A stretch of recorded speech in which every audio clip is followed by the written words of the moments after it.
말씀 안에 길이 있다. 우리가 꿈을 가지고 꿈을 이루어주시기를 원하시는 하나님 앞에 믿음으로 나가는 모두가 되시기를 주님 이름으로 축원합니다. 아멘. 함께 나눌 주제는 사순절과 예수 그리스도라는 주제로서 은혜를 나누고자 합니다. 본문 말씀 앞에 화면을 보면서 같이 믿음으로 합독하겠습니다. 그러므로 함께 하늘의 부르심을 받은 거룩한 형제들아, 우리가 믿는 도리의 사도이시며 때에 서지 않으신 예수를 깊이 생각하라. 아멘. 아멘. 지금은 사순절 기간입니다. 그러므로 사람들은 이 기간을 통해서 또 음식과 오락을 절제하며 또 회개하며 또 어떤 사람들의 십자가에 또 매달려 보기도 하고 예수님의 십자가의 고난에 참여하려고서 십자가를 짊어지고 먼 거리를 걸어가기도 하고 여러 가지 일들을 하는 분들을 보면 참 귀한 분들로 생각이 되어집니다. 그러나 더 중요한 것은 이 사순절의 주인공이신 예수님과 나와 어떤 관계인가 하는 것을 깊이 생각하고 아는 것이 더욱더 중요하지 않느냐라고 생각을 하게 됩니다. 그러면 본문의 말씀을 통해서 그러므로 함께 하늘의 부르심을 받은 거룩한 형제들아라고서 말씀을 하시는 것은 또 함께 하늘의 부름을 입은 하나님의 자녀들아라고서 말씀을 하신다는 것입니다. 그러면 하나님께서 보실 때에 이 세상 사람들 중에서는 두 부류의 사람들이 있는데 한 부류의 사람들은 하늘의 소망으로 부르심을 입은 예수님으로 말미암아 구원받고 하나님의 자녀가 된 사람들이 있는가 하면은 또 한 부류의 사람들은 예수님의 십자가의 구속과 아무런 상관없는 하나님의 자녀들이 되지 못하는 사람들이 있다라는 것을 성경은 분명하게 말해주고 있다고 하는 것입니다. 그럼 우리는 예수님은 어떤 분인가라는 것을 우리가 아는 것이 필요하다라고 하는 겁니다. 요한복음 1장 1절을 통해서 태초에 말씀에 계시니라 이 말씀을 하나님과 함께 계셨으니 이 말씀은 곧 하나님이시니라. 그러므로 예수님을 또 하나님이시다라고 말씀을 하십니다. 또 빌립보서 2장 6절을 통해서 예수님은 하나님의 본체이시다라고 말씀을 하십니다. 또 먼 훗날에 예수님께서 이 땅에 오실 것을 이사야는 내다보면서 이사야서 9장 6절을 통해서 예수님은 전능하신 하나님이시다라고서 이제 고백을 했습니다. 그러나 성경에서는 성부 하나님, 성자 하나님, 성령 하나님, 삼위일체 하나님을 말씀하고 계시는 겁니다. 여기는 중요하기 때문에 같이 한번 보겠습니다. 요한일서 5장 20절 같이 읽겠습니다. 시작. 또 아는 것은 하나님의 아들이 이르러 우리에게 지각을 주사 우리로 참된 자를 알게 하신 것과 또한 우리가 참된 자 곧 그의 아들 예수 그리스도 안에 있는 것이니 그는 참 하나님이시요 영생이시라. 그러므로 예수님은 영생 자체이시고 참 하나님이시다라고서 말씀을 하십니다. 이 사실을 놓치고 있기 때문에 오늘날의 진리가 혼탁한 시대 가운데서 이단에 빠져드는 사람들이 많이 있다는 것입니다. 그러면 하나님께서 요한복음 1장 14절을 통해서 이 말씀을 계시던 하나님께서 말씀이 육신이 되어 우리 가운데 거하시네 라고 하신 말씀은 말씀으로 계시는 그분이 사람의 몸을 입고 이 땅에 오시네 라고 말씀을 하십니다. 그러므로 또 이 말씀도 중요하기 때문에 같이 보겠습니다. 요한복음 14장 6절에 같이 읽겠습니다. 시작. 내가 아버지께 구하겠습니다. 16절 했어요? 6절. 그럼 제가 암송하겠습니다. 다 같이 암송할까요? 네. 내가 곧 길이요 진리요 생명이니 나로 말미암지 않고는 아버지께로 올 자가 없느니라. 아멘. 이 세상에 많은 종교들이 있지만 종교는 하나의 안내 역할을 하는데 지나지 않는다는 것입니다. 그런데 예수님을 믿는 것은 이제 안내가 아니라 예수님은 내가 곧 길이고 진리고 생명이다 라고 말씀하신 말씀처럼 길 자체이시고 생명 자체이시고 영생 자체인 것을 우리 주님께서 친히 말씀하셨다는 것입니다. 그러므로 이것을 주님께서 이 땅에 사시면서도 또 증명하신 것이 우리는 요한복음 8장을 보면은 이제 간암 현장범으로 잡혀서 끌려왔습니다. 그러니까 사람들은 이 여인을 끌고 또 사람들은 손에 돌들을 들고서 왔습니다. 그리고 주님 앞에 와서 하나님의 율법에 이러한 현장범을 돌로 때려 죽이라라고서 말씀하셨는데 예수님에게 당신은 어떻게 하겠습니까? 라고서 여쭈었습니다. 그런데 이 여인의 모습은 우리 모두의 마음속에 있다라고 하는 것입니다. 우리가 하나님 앞에 서게 될 때 하나님의 말씀에 우리의 양심의 비침을 받아볼 때 이 여인처럼 하나님의 율법에 의해서 돌에 맞아 죽을 수밖에 없는 저와 여러분들이다 라고 하는 것입니다. 성경은 요한일서 3장 15절을 통해서 말씀하시기를 사람이 미워하는 자마다 마음에 벌써 살인하였다 라고서 말씀을 하십니다. 우리는 좋은 사람과 관계에서도 부모와 자녀의 관계에서도 미워하는 마음이 들어올 때가 있다는 것입니다. 우리는 별스럽지 않게 미워하는 감성을 가지고 뉘우치기도 하지만 하나님을 미워하는 그것이 벌써 살해된다. 그랬을 때 우리가 하루에 한 번만 미워한다면 그는 아마 걸어다니는 천사다라고서 할 것입니다. 천사 같은 사람이라도 하루에 한 번만 미워해도 1년이면 365명을 죽이는 거. 그럼 우리가 7, 80년 인생을 산다면 하나님 앞에 하나님의 법 앞에 대한민국은 대한민국의 법으로서 재판을 받지만 하나님의 나라는 하나님의 법으로서 심판을 받는데 7, 80년 동안 하루에 한 번씩만 미워한다 할지라도 개선할 수 없는 해할 수 없는 사람들을 살인했다라는 겁니다. 하나님은 그렇게 말씀하십니다. 또 뿐만 아니라 주님께서 친히 말씀하시기를 요한복음 5장 28절을 통해서 말씀하시기를 마음에 이성적인 생각을 품고 남자는 여자는 남자를 보는 자마다 벌써 마음에 간음하였느니라 라고서 말씀을 하십니다.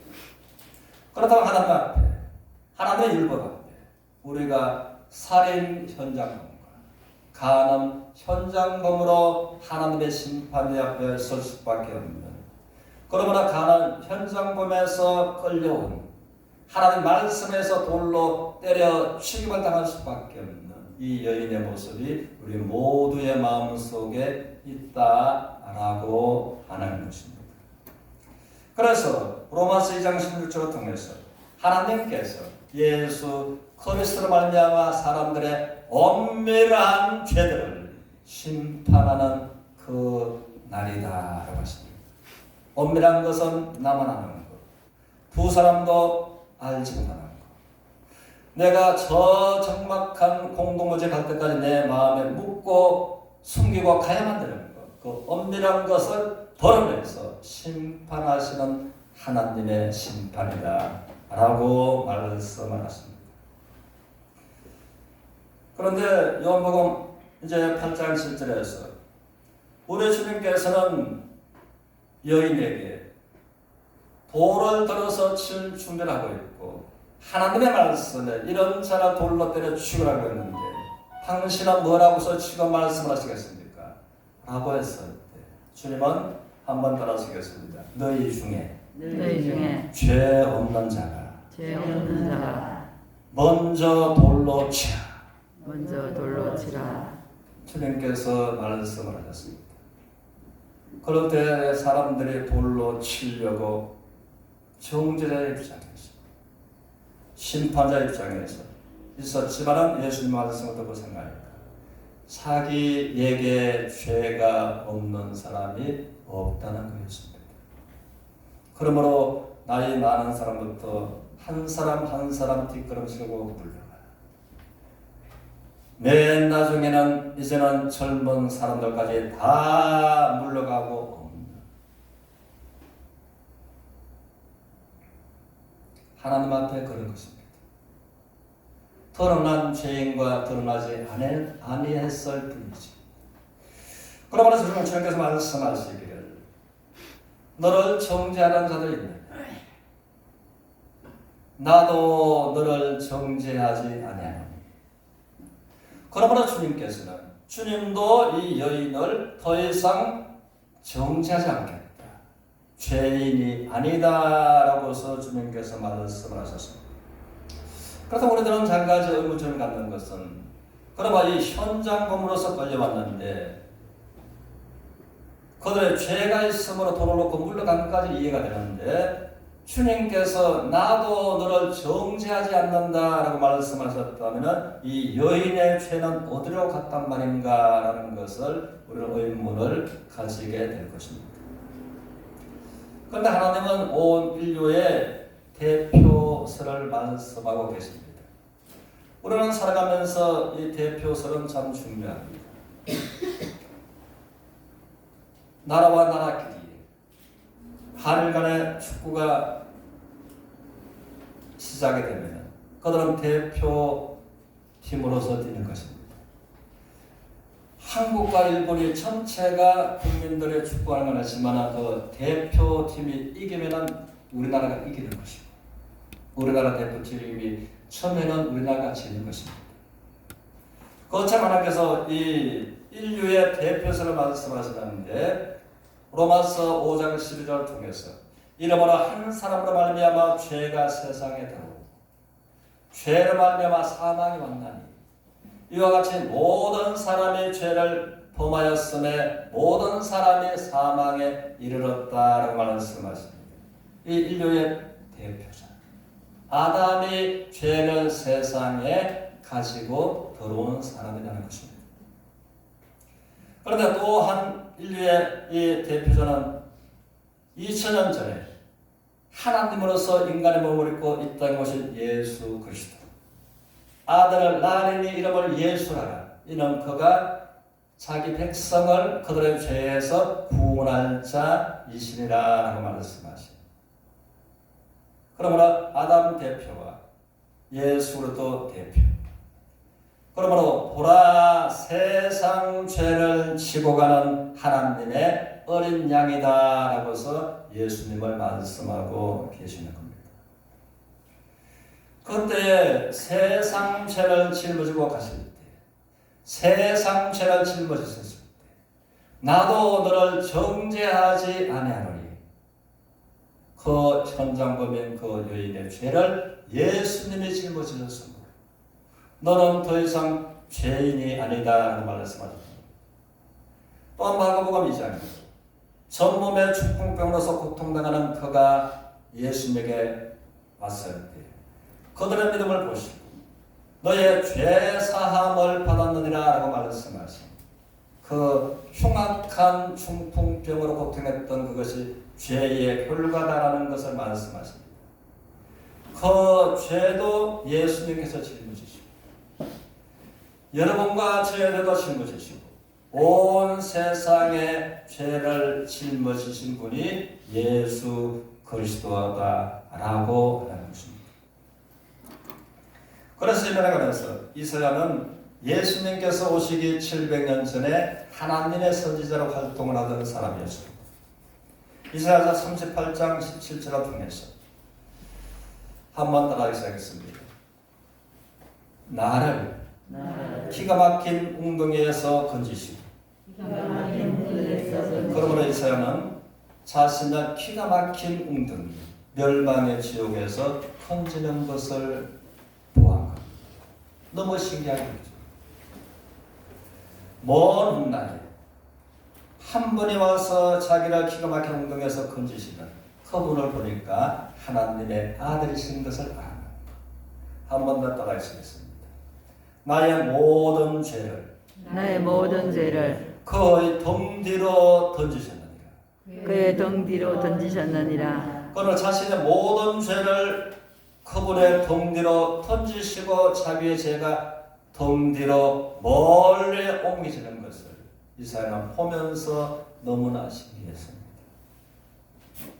그분이 누군가 하면 2000년 전에 십자가에서 피 흘려 못 박혀 죽인 멀당한 사순절이라고 하는 사순절의 주인공이신 예수님께서 우리의 모든 죄를 십자가의 등 뒤로 넘기셨다라는 것입니다. 그렇다면 예수님의 등 뒤에 무엇이 있는가요? 예수님의 등 뒤에 저주의 십자가가 예수님의 등 뒤에 붙어있다는 것입니다. 그러므로 하나님께서 말씀하시기를 십자가의 나무에 달린 자마다 하나님께로부터 저주받은 자들이다 라고 해서 이제 말씀을 하십니다. 그러므로 이 본문의 말씀처럼 그러므로 함께 하늘의 부르심을 입은 거룩한 형제들 사순절의 주인공이신 우리가 믿는 도리의 사도시며 대제사장이신 예수를 깊이 생각하라 라고서 말씀을 하십니다. 그러므로 우리가 대제사장은 보면은 하나님과 이스라엘 백성들 간의 중간에서 중보자이십니다.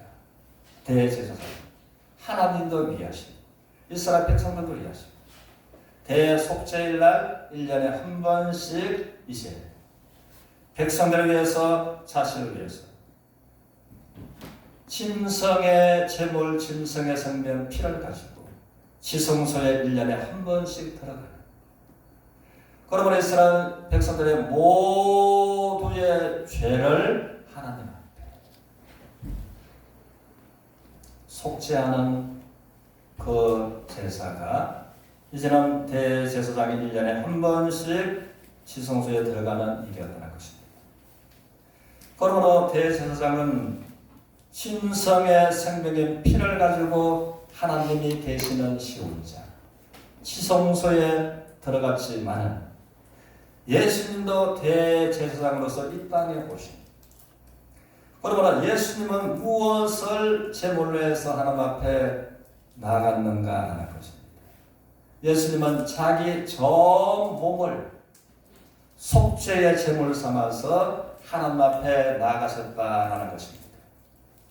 그래서 예수님은 친히 말씀하시기를 마가복음 10장 45절을 통해서 인자가 온 것은 성경을 받으라는 것이 아니라 섬기려 하고 그냥 섬기는 것이 아니라 자기의 온 몸을 대속물로 주려 함이라는 말씀을 하십니다. 그러므로 사순절은 우리가 주님의 고난을 부활까지 생각하는 것이 사순절의 원리입니다. 그런데 자신의 몸을 우리를 위해서 대속제물로 내주신 예수 그리스도다라고 하신 겁니다. 그러면 하나님께서 구약의 대제사장이 대속죄일날 드렸던 짐승의 생명 제물 피는 그 제사 효과가 1년간 갔던 겁니다. 1년간 갔기 때문에 1년에 한 번씩 제사를 지내야만 돼요. 그런데 예수님의 십자가의 완전한 구원, 완전한 속죄는 히브리서 9장 11절을 통해서 염소와 송아지의 피로 하지 아니하고 오직 자기 피로 영원한 속죄를 이루셨다고 말씀을 하십니다. 그러면 예수님의 십자가의 보혈의 효과는 영원토록 끝이 없다는 말씀을 하십니다. 그러면 예수님의 십자가의 구원은 완전한 구원이고 완전한 속죄이다라고 하는 겁니다. 그래서 이사야서 44장 22절을 통해서 그러므로 우리의 허물이 빽빽한 구름에 사라진 것처럼 우리의 죄가 짙은 안개에 사라진 것처럼 도말하였으니 너는 내게로 돌아오라 라고 말씀하신 말씀처럼 우리의 대제사장이신 예수님을 깊이 생각하고 또 온전케 하시는 예수를 바라보라 하는 말씀하신 말씀처럼 우리가 완전한 구원, 완전한 대속이신 예수님을 통해서 하나님 앞에 나아갈 수 있는 새롭고 산 길을 열어놓으셨다고 하는 것입니다. 그런 것뿐만 아니라 십자가에서 우리들의 모든 저주의 죄악을 짊어지시고 또 죽으시고 무덤 속에 3일 동안 계시다가 다시 부활하신 예수님을 마태복음 28장 18절에 말씀하시기를 외쳐 말씀하시기를 하늘과 땅에 있는 모든 권세를 내게 주셨으니라고 말씀하신 그 주님은 볼지어다 세상 끝날 때까지 내가 너희와 항상 함께 있으리라 라고 말씀하신 그 주님을 생각하면서 우리가 사순절 기간에 다시 한번 나를 구원하신 주님을 생각하고 주님의 구원의 은혜에 참여하고 하늘과 땅의 모든 권세를 가져서 세상 끝날 때까지 함께 하시는 그 주님으로 말미암아 이기고 승리하는 서로가 되시기를 주님의 이름으로 축원합니다. 아멘. 우리가 하나님 앞에 드리는